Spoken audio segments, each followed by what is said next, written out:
हाँ, नमस्ते अर्पिता। नमस्ते आंटी। नमस्ते सब योगियों को। हम लोग गीता का 10वां अध्याय पढ़ रहे हैं, विभूति योग। उसमें हम आज तीसरा श्लोक पढ़ेंगे। इसमें भगवान बोल रहे हैं, श्री भगवान उवाच यो मामजमनादिञ्च वेत्ति लोकमहेश्वरम् असम्मूढः समर्थेषु सर्वपापैः प्रमुच्यते।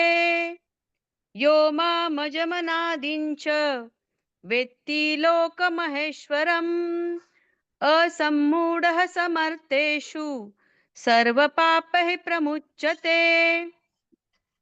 जो मुझको अजन्मा अर्थात वास्तव में जन्म रहित, अनादि और लोकों का महान ईश्वर तत्व से जानता है, वह मनुष्यों में ज्ञानवान पुरुष संपूर्ण पापों से मुक्त हो जाता है। हरिओम।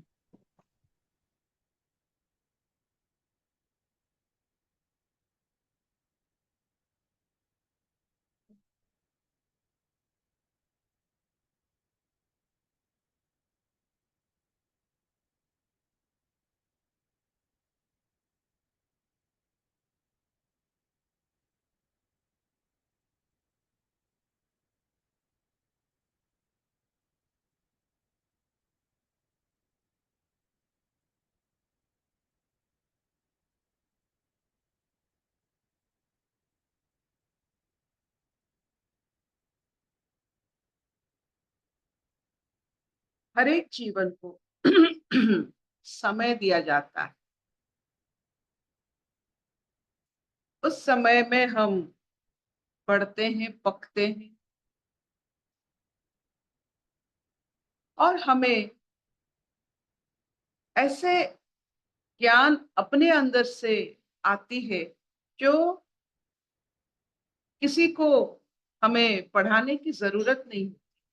कुछ ज्ञान हम अपने अंदर से अनुभव करते।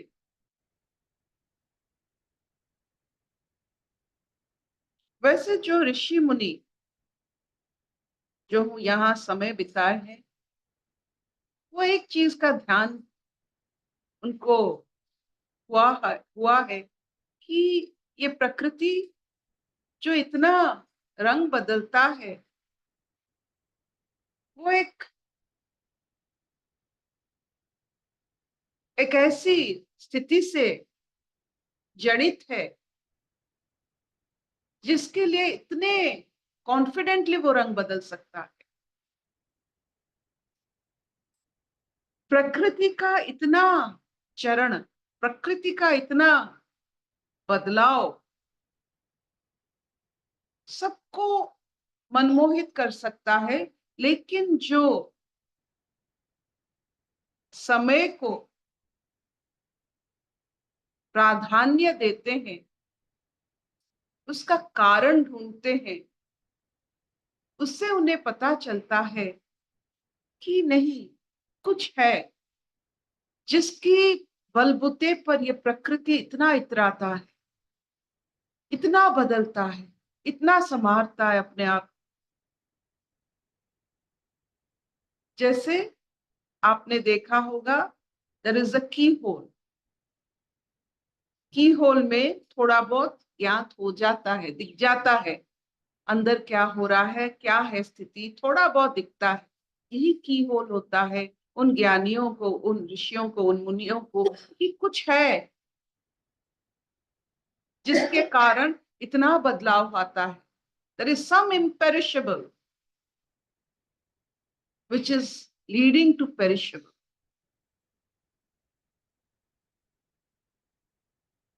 जिनको ये ज्ञान रहता है तो वो थोड़ी प्रकृति के साथ संबंध बनाएंगे ना, प्रकृति उन्हें रिझा सकता है। वो जो कीहोल में उन्हें दिख गया है, जिसकी बलबूते पर ये प्रकृति इतनी शक्तिशाली है, इतनी मायावी है, इतनी बदलाव, it's not easy to change so often. षड ऋतु को थोड़ा समझिए, 6 ऋतु, इतना बदलाव, इतना फूल, इतना फल, इतना आकाश में बादल, सूरज का रोशनी हर समय एक ही जैसा नहीं रहता है। इसका मतलब क्या होता है? इतना जो बदलाव होता है किसी रूल पर होती है, वो रूल वही वेद, वही अविनाश। बस यही होता है ऋषि मुनियों का की होल सरप्राइज। वो देख लेते हैं, प्रकृति के अंदर से ये देख लेते हैं, और एक बार उन्हें महसूस हो गया, दिख गया कि किसके ऊपर प्रकृति ठहरा हुआ है। वहीं से शुरू शुरू हो जाता है अपने प्रकृति का हम पर जितना भी असर होता है, वो असर और नहीं रहता है। एक बार हमें पता चल जाता है कि प्रकृति के परे कुछ है जो स्थिर है, जो विराट है, जो प्रकृति को अपने काम करने में सहायता देता है, लेकिन वो प्रकृति नहीं है।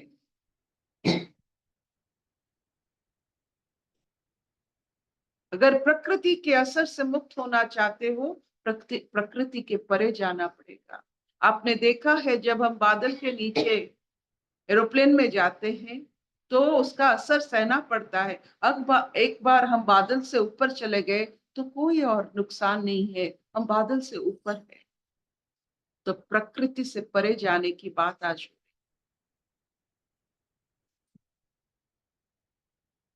क्या हमें अपने जीवन में, अपने ज्ञान में, अपने समझ में ये की होल दिखा है? Have we seen the Brahma, जहां से ये प्रकृति शुरू होती है? अगर एक बार आपको ये अनुभव हो जाता है तो प्रकृति का कोई नियम आपके ऊपर नहीं चलता।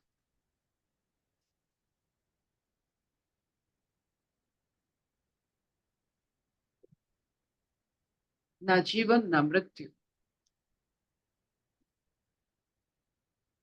आप जिससे मानते हो वैसे ही हो जाते हो। आपने देखा मृत्यु, आपको मृत्यु वरण करना पड़ेगा।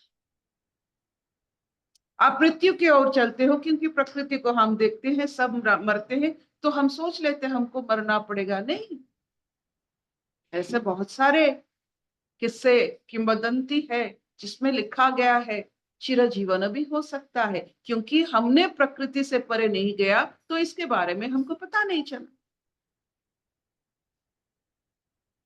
तो क्या हम उस चिरजीवनी की गति जानते हैं?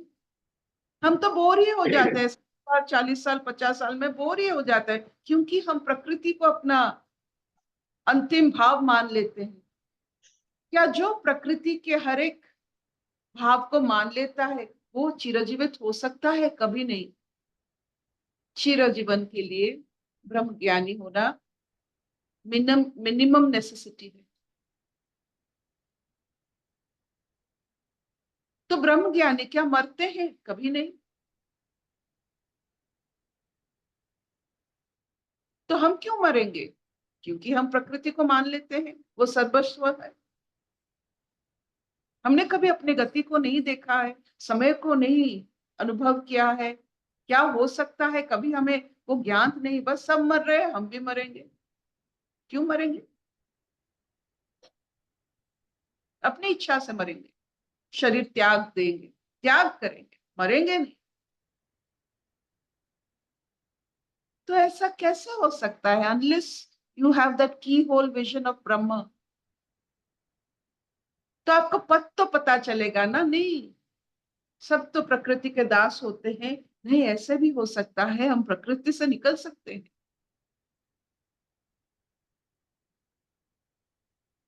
जो आपकी रुचि, आपकी सूची, आप देखिए क्या कर सकते हैं।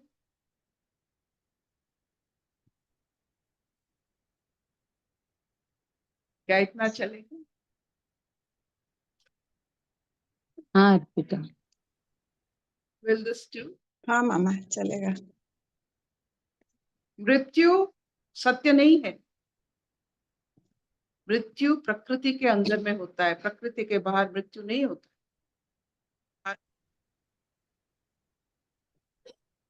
हम्म। बहुत अच्छा आपने बताया। इतना इतना डिटेल में तो मतलब बुक में भी पढ़ा, उसमें तो कुछ नहीं, उससे बिल्कुल अलग आपने बता दिया और बहुत क्लियर बताया, बहुत अच्छा लगा। आपसे आपसे जो ये सुन के ना बहुत आनंद आता है, जो आप गीता को एक नए तरीके से बताते हो, बहुत अच्छा लगता है। ऐसा हमने अभी तक 30 सालों में गीता तो 3-4 बार पढ़ी, लेकिन वो नहीं, अब हम साथ में किताब रखते हैं, देखते हैं, वो पढ़ते हैं, बहुत अच्छा लगता है। अध्याय 2 में हमें बहुत ज्यादा थोड़ा वो लग रहा है, उसमें हम फंसे हुए हैं अभी तक, उसी को हम पढ़ना चाहते हैं बार बार और उससे निकलना चाहते हैं। तो आपका जो अध्याय 2 एक का जो बात विश्लेषण है ना, वो चाहिए हमें। प्रवीण जी, आपको एक बात कहे, हम्म। पढ़िए उसका जो सरलार्थ कोई भी लिखे उसको भी पढ़िए, लेकिन अपने हिसाब से समझिए, उसके हिसाब से मत समझिए। किसी और की पहनाव पहनने से फिटिंग नहीं होता है, खुद के लिए बनाइए। आपकी नहीं, सोच आपकी बात समझ में आती है, आपकी बात समझ में आती है, बस वो हम कह रहे हैं, हमें समझ में आती है ना, क्योंकि आप हमारी लैंग्वेज में हमें बताते हो तो उससे बड़ा फर्क पड़ता है। अब ये तो टीचर पे डिपेंड करता है ना, टीचर अच्छा है, बताता है तो समझ में आ जाता है, तो बच्चे पास हो जाते हैं अच्छे से, लेकिन जो टीचर ही अच्छा नहीं होगा तो बिल्कुल छोड़ सकते हैं। आपने टीचर को कहाँ देखा? वो देखिए माँ सरस्वती, उनका महत्व यही होता है, वो है सरस श्रोत। जो सरसता लाए जीवन में, जो साझापन लाए, वही सरस्वती होता है। तो इसीलिए हमारे इष्ट सरस्वती है, क्योंकि हम मानते हैं कि और हर देख एक रहे हैं आपके पहलू पीछे। के पीछे हम्म। एक सरलता है। एक बार आपने उस सरलता को पकड़ लिया तो आपको जैसे मालूम पड़ेगा कि आप सब जानते हो। यही माँ सरस्वती की हम पर थोड़ा बहुत कृपा है। ये हम देख रहे हैं आपके पीछे जो है ना, ये ऐसा हमने बहुत कम जगह शायद देखा भी नहीं कहीं, कि सरस्वती के आगे दिया जला रहे हैं लोग और उससे उसके उसके हिसाब से चलते हैं, ये पहली बार देखा हमने। आप बहुत अच्छा लगा, और आप उसका बिल्कुल अनुसरण भी कर रहे हो, आपके ऊपर सरस्वती की कृपा भी बहुत है, बहुत अच्छा है। अशतो मान सद्गमय, तमसो मान ज्योतिर्गमय, मृत्युर्मान अमृतंगमय। सर्वे सुखिनः सन्तु, सर्वे सन्तु निरामया, सर्वे भद्राणि पश्यन्तु, मा कश्चित् दुःखभाग् भवेत्। ओम शांति शांति शांति। और पिताजी जब बसंत ये पंचमी आप जब ये बोलते हो ना इतना चलेगा, तो मुझे एक हल्का सा धक्का सा लगता है, तो मेरे अंदर लाइन आ जाती है कि अभी अभी तो आए हो, बाहर बन के छाए हो। तो सरस्वती पूजा, बसंत पंचमी, ये तिथि एक बहुत ही जो मानते हैं, वो धरा में जो माँ को बुलाते हैं, we give a invitation to the ज्ञानमयी फॉर्म ऑफ शक्ति। तो आपने इनविटेशन दे दिया है। Have you given invitation to Maa Saraswati to come? तो मन में, तन में, अपने जीवन में इनवाइट कीजिए। देखिए, आप साधारण व्यक्ति को इनवाइट करते हैं तो क्या नहीं कर लेते हैं घर में, पकवान से लेकर, आपकी घर सफाई से लेकर, मन सफाई से लेकर, आनंद से लेकर, अहंकार से लेकर, सब कुछ आ जाता है। तो प्लीज इनवाइट माँ सरस्वती। यहाँ की पूजा जो होगी 3 तारीख को, मतलब मंडे मॉर्निंग 3 o'clock, क्योंकि पंचमी तिथि हमारे यहाँ वेद में या पुराण में, हमारी संस्कृति में ये कहा जाता है, सूर्य उदय में जो तिथि है वही तिथि हम मानते हैं। तो पंचमी तिथि 2 तारीख को 10:30 बजे से 9:40 पे शुरू होता है, लेकिन सूर्य उदय पर नहीं होता है। तो हम 2 तारीख को ये सरस्वती की जो पूजन है नहीं करेंगे। हम 3 तारीख को सवेरे जो होता है, सोमवार की सवेरा होता है 3 बजे, 3 o'clock, because Panchami will go away by 6:25। पंचमी पंचमी होता है, चतुर्थी नहीं होता है, षष्ठी नहीं होता है। तो अभी से अपने माँ सरस्वती को अपने जीवन में, अपने घर में थोड़ा इनवाइट कीजिए। आपकी ये पूजा हम देख सकते हैं? हाँ बिल्कुल, हम बिल्कुल दिखेंगे। You will see. Thank you.